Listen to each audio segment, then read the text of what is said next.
O Senhor esteja convosco. Ele está no meio de nós. Proclamação do Evangelho de Jesus Cristo segundo João.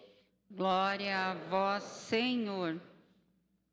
Ao anoitecer daquele dia, o primeiro da semana, estando fechadas por medo dos judeus as portas do lugar onde os discípulos se encontravam, Jesus entrou e, pondo-se no meio deles, disse: a paz esteja convosco. Depois dessas palavras, mostrou-lhes as mãos e o lado.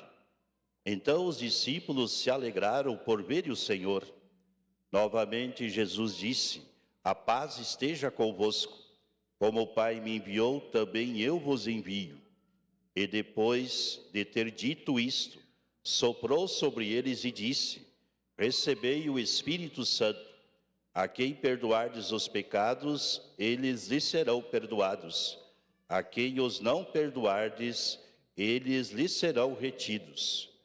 Tomé, chamado Dídimo, que era um dos 12, não estava com eles quando Jesus veio.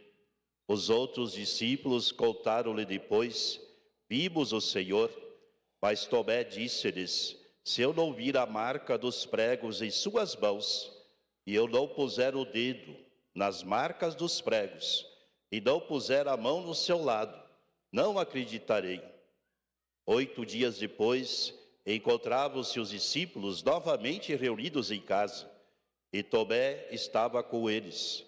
Estando fechadas as portas, Jesus entrou, pôs-se no meio deles e disse: a paz esteja convosco.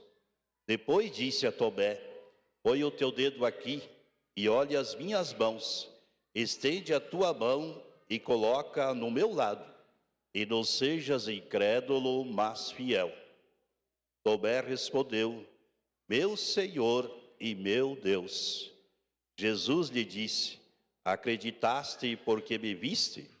Bem-aventurados os que creram sem terem visto. Jesus realizou muitos outros sinais diante dos discípulos, que não estão escritos neste livro. Mas estes foram escritos para que acrediteis que Jesus é o Cristo, o Filho de Deus, e para que, crendo, tenhais a vida em seu nome. Palavra da salvação. Glória a vós, Senhor.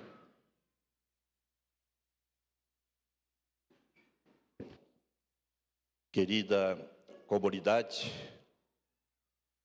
normalmente a gente está acostumado com interpretações deste encontro de Jesus ressuscitado com Tomé, mais tradicionais, mais comuns. Eu quero trazer uma interpretação que para mim é belíssima também. Tomé, o incrédulo, que só é capaz de experienciar a ressurreição quando ele toca nas feridas, nas dores, nas chagas. Isso é muito significativo. Tem muita gente que não consegue encontrar Deus através, quem sabe, da palavra, através da Eucaristia, através da comunidade reunida, através de uma pregação, através de um retiro, quem sabe tenha participado, mas que encontra Deus tocando nas feridas humanas, nas dores humanas. Se a gente trazer presente a missão dos médicos, enfermeiros, todos aqueles que trabalham na área da saúde, às vezes a gente até, sem desconhecer o trabalho desses nossos irmãos e irmãs, pelo fato, às vezes, de não professar a fé como a gente gostaria, de não estarem na igreja, se forem católicos, como nós estamos, pode ser que a gente cometa erros. São os Tomés do tempo presente, e consegue encontrar Deus mergulhando na humanidade mais sofredora. E nesse sentido, não tem como não falar do Papa Francisco. Papa Francisco, até saiu um livro com esse título dele, que eu li recentemente, O Papa, o Pastor Ferido. porque o Papa carregava as dores da humanidade, como Jesus carregou. As dores da humanidade tem tudo a ver com aquele que crê em Jesus, tem tudo a ver com aqueles que seguem Jesus. Se aquele que diz que segue Jesus fica indiferente às dores da humanidade, é um seguimento falso, não é verdadeiro. Então Tomé aqui nos dá uma luz maravilhosa, no sentido que o próprio Jesus alertou no Evangelho de Mateus capítulo 7, não basta só dizer Senhor, Senhor, Senhor, Senhor para entrar no reino dos céus. É preciso também se aproximar dos irmãos, é preciso se doar. Claro que nós não temos respostas para todas as dores, como Jesus não deu resposta para todas as dores, como o Papa Francisco não deu resposta para todas as dores humanas. Mas estava lá, tocou, abraçou, se abaixou, deu uma palavra de consolo. Podemos dizer que a presença do Papa na vida dos sofredores deste mundo foi a presença do próprio Deus, do próprio Jesus. Eu gostaria de recordar alguns fatos que para mim são significativos. Da Quinta-feira Santa, ficou não sei quantos dias no hospital. Saiu do hospital, onde ele foi? O presídio em Roma, visitar os apenados, os presos, aqueles que menos ao olhar do mundo merecem uma visita, ainda mais de um Papa. Ele vai lá visitar os presos e ele chora porque ele não pôde fazer a celebração do lava-pés como de costume ele fazia. Ele queria tocar naqueles pés chagados, aqueles pés marcados também, quem sabe, por crimes, por infidelidades, por violência. Lá foi o Papa, ano após ano, tocar os pés desses irmãos. Quando o Papa se aproxima desses, que o mundo já não reconhece como pessoa, imagine como irmãos. Lá vai o Papa. O gesto fala tudo, fala tudo. Para o Papa, ao ir até o presídio, tocar os pés, dirigir um olhar, estender a mão, tem um significado muito importante. É pessoa, é filho de Deus também. E ele foi um sinal de esperança para esses. Vocês lembram outro fato? Quantos migrantes, sobretudo da África, que vêm à Europa, pegando embarcações irregulares, superlotadas, quantos morreram na travessia? E que o Papa fez? Foi lá na costa do mar, levar coroas de flores, chamando a atenção do mundo em relação às guerras, sobretudo, que fazem essas pessoas saírem dos seus países, e sobretudo, países ricos que vendem armas para que aconteça destruição lá, nesses países. Ou seja, o Papa também foi profeta. Não tinha rabo preso com ninguém, era um homem livre. Por quê? Tocou nas feridas da humanidade. Outro testemunho bonito do Papa Francisco da pandemia, vocês lembram? Essa imagem nunca jamais a gente vai esquecer. Enquanto a humanidade chorava, nós chorávamos aqui com a partida de entes queridos, até o nosso arcebispo. Nas nossas paróquias, quanta gente morreu de Covid. Nós não podemos nem fazer, um velório digno, não podemos ver o corpo. E o Papa caminhou pela praça sozinho, em silêncio. Diante do flagelo de uma pandemia, não se tem resposta. Mas a solidariedade, a sensibilidade, a amor, isso consola, isso levanta, isso faz com que a gente olhe para esse homem e diga: espera aí, nós não temos um Papa, simplesmente. Nós temos alguém muito humano. E por ser muito humano, também se apresenta com sinais divinos.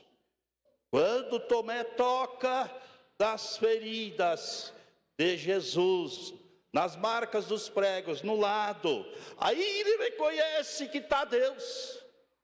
Ele é capaz de dizer: meu Senhor e meu Deus. Se nós pegarmos o evangelista João no início da paixão, da narração da paixão, nós vamos ver Pôncio Pilatos dizendo: apontando para Jesus, eis o homem.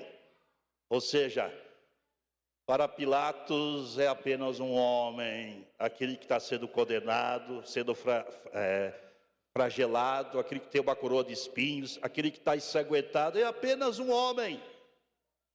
E o evangelista João termina a narração da paixão e da ressurreição apresentando Tomé, dizendo que não é simplesmente um homem, é sim um homem, mas também é Deus, que carrega em si os nossos sofrimentos. Podemos dizer que as marcas do sofrimento em Jesus jamais desaparecerão, para nos mostrar que muitos sofrimentos e dores são causas humanas, do pecado humano, da violência humana, da ganância humana. E o Papa Francisco denunciou isso. O Papa Francisco denunciou o Deus chamado dinheiro. É esse Deus que manda no mundo. Por causa desse Deus se mata. Por causa desse Deus se rouba. Por causa desse Deus se descarta pessoas. Por causa desse Deus parece que tudo é permitido. E o Papa denuncia. Esse é o verdadeiro ídolo. E a gente deve temer quando o dinheiro se torna um valor absoluto. E a consequência, diz o Papa Francisco, é a cultura do descarte. Tudo é descartado. Os idosos, né?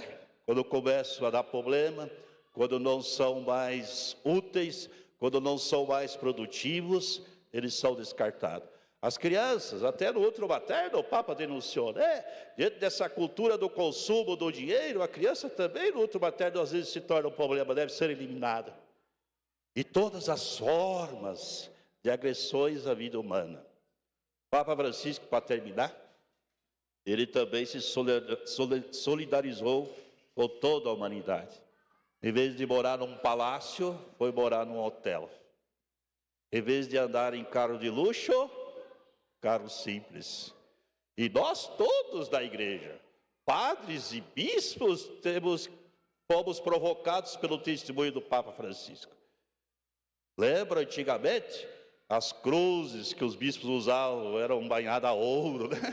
Com o Papa Francisco, essas cruzes foram tiradas, cruzes simples.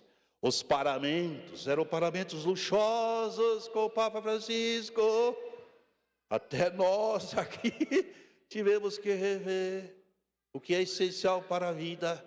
Pode ser que, com o testemunho do Papa, ele esteja denunciando também um mundanismo interno dentro da igreja, perigoso, que reforça desigualdades, que reforça indiferenças à miséria do mundo e também as situações de morte de vidas precoces. Então o Papa pode ser questionado em muitas coisas, mas jamais a gente pode questionar a sua coerência. Seu discurso era provado com as suas obras e ações. Para não ser pesado para a igreja, ele arrumou até o dinheirinho para pagar o seu sepultamento. Olha a grandiosidade desse homem. Vocês viram aquela imagem que correu no mundo dos sapatos dele dentro do caixão? É o mesmo sapato de sempre. Imagine a gente imitar Papa Francisco e usar o sapato só. Até o momento que esse sapato também deve seguir o seu destino, né? Já não cumpre mais a sua missão. Alguém que manifestou para o mundo e o sentido da vida não está no apego às coisas. Não está no luxo, não está na aparência. Portanto, só foi capaz de dar esse testemunho porque tocou nas feridas e chagas da humanidade. Quem é capaz de tocar nas feridas e chagas de uma pessoa que sofre, muda de vida, é transformado, começa a ter um estilo de vida mais simples. Vocês viram o Papa Francisco em grandes banquetes do Vaticano? Eu estava em Roma, em 2013, quando ele assumiu o pontificado, e um fato que, quando eu morava lá no Colégio Brasileiro, foi muito comentado, é que o Vaticano também é uma corte, como a sede de um governo, de um país, ou de um estado, ou de um município. E no Vaticano se organizava concertos belíssimos. Aí chamava toda a corte, pessoas importantes para participar do concerto. E lá tinha uma cadeira reservada para o Papa. Francisco não falou nada, organizaram o concerto. E chegou o horário do concerto, cadê o Papa? Não apareceu. Não disse nenhuma palavra, mas com o gesto disse que não queria mais isso dentro do Vaticano. Aí nós vamos observar o Papa comendo com os moradores de rua. Por isso que ele plantou o Dia Mundial dos Pobres, para que as nossas igrejas também se aproximem desses irmãos. Pobre aqui a gente deve entender aqueles que sofrem, aqueles que estão à margem de uma vida feliz e digna. A gente não vai resolver todos os problemas, mas como cristãos católicos, seguidores de Jesus, temos que tocar essas feridas. E devemos estar lá, presente, com esses irmãos e irmãs também. Então essa interpretação, querida comunidade, é belíssima. O nosso Deus é um Deus ferido. Repita com o Padre. O nosso Deus é um Deus ferido. Deus. A nossa humanidade é uma humanidade ferida. É uma humanidade ferida. A nossa igreja é uma igreja ferida. É uma igreja ferida. A minha vida é uma vida ferida. É uma vida ferida. Você tem dores? Você tem angústias? Você sofre? Se você passamos por tudo isso, imagine a humanidade. E Deus também quis se igualar a nós, se ferindo, para nos mostrar um outro sentido para a vida. Louvado seja nosso Senhor Jesus Cristo. Para sempre seja louvado.